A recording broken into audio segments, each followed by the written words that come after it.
If you've ever walked out to admire your thriving garden only to find holes in your kale, chewed tomato leaves, or entire plants mysteriously vanishing overnight, you know that gut-wrenching feeling garden pests have invaded. Whether it's caterpillars, aphids, beetles, or those sneaky slugs, these uninvited guests can turn your hard work into a buffet. I've been there more times than I can count, and over the years I've learned one tough truth: if you want a healthy, abundant garden, you can't afford to play nice with pests. This guide is your no-mercy plan to eliminate garden pests once and for all, the natural way, the smart way, and the persistent way. So grab your gloves, fellow gardener, and let's take our gardens back.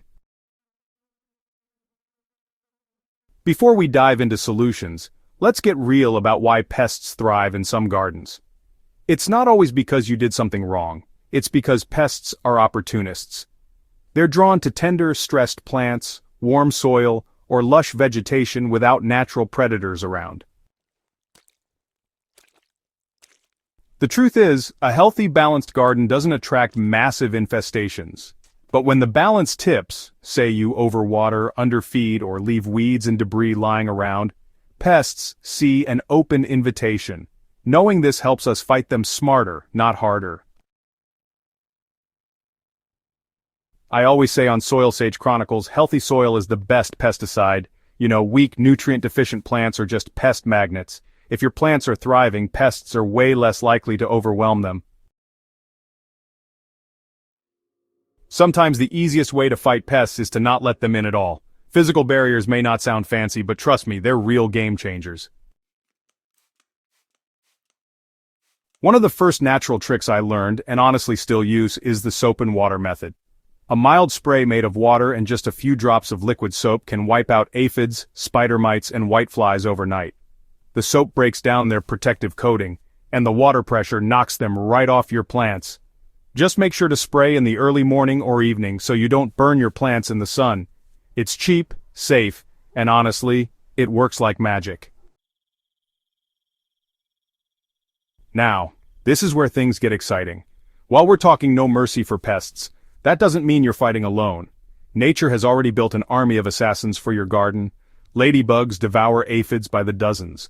Lacewings eat thrips and caterpillars. Parasitic wasps, don't worry, they don't sting you, lay eggs inside tomato hornworms, and, honestly, the worm never recovers. Even ground beetles are nighttime hunters of slugs and cutworms.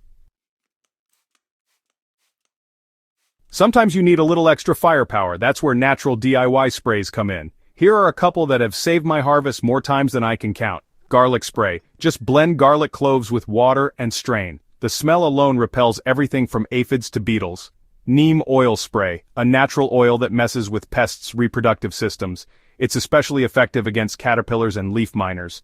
Chili pepper spray. Blend hot peppers with water. This spicy mix makes leaves too irritating for chewing insects. These sprays aren't toxic to you or your soil, but pests, well, they just don't stand a chance. Let's talk about slugs and snails, the garden's silent destroyers. They come out at night, eat everything in sight, and leave nothing but slime trails behind. My no mercy answer? Traps. A shallow dish of beer sunk into the soil lures slugs to their doom. Sticky traps take care of whiteflies and gnats. Yellow boards attract cucumber beetles. Even simple boards laid on the ground overnight can be flipped in the morning to reveal a gathering of slugs ready for removal. Traps are like pest hotels with no checkout, highly effective, especially when you've tried everything else. Here's a little wisdom from years of failed and successful battles. Catching pests early is the real secret. By the time your kale looks like lace, the infestation is already advanced. Make it a habit to walk your garden daily, even for just 10 minutes.